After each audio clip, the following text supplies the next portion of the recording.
Hi guys! Magbayad tayo ng bills. Ito na. Samahan niyo ako magbayad ng bills. Bayad tayo ng electricity bill at saka yung exam ko sa January. Update ko lang kayo ng little bit.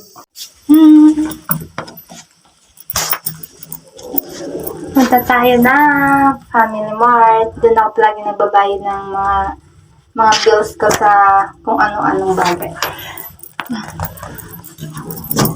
Ito natin yung bike ko.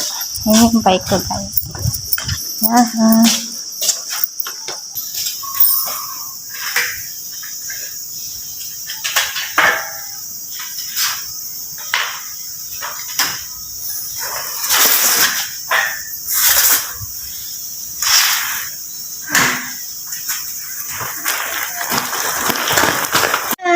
Katatapos ko lang magbayad ng aking examination fee para sa January 2025 ng caregiver or yung Kaigo Fukushishi exam. Ito yung national examination ng care worker.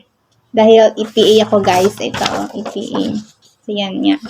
Nabanggit ko naman sa last vlog ko kung magkano yung examination fee is 18,380. Ito, ang lit-lit ng ticket. So, yun lang. Meron pala akong konting i-share sa inyo, guys. Kanina, pangalawang beses ko na pina-check yung mga requirements ko. Ito yung mga yan. Basta, gagawin ko ulit ng panibagong vlog yun. Pero itong vlog ko today is for bills lang. Tapos, yun, dalawang beses ko siyang pina-check. And then, syempre, gusto ko naman makasigurado kung tama ba yung mga pinaggagawa ko sa application. Yan. Kahit ulit-ulit. Yan. Yun. And then, ito guys, yung electricity bill ko for this month. July 17 to August 15. Tumaas siya, guys. Umabot siya ng 9,041 yen. So, i-convert mo siya sa peso. Malaki-laki din. Yun lang, guys. So, thanks for watching.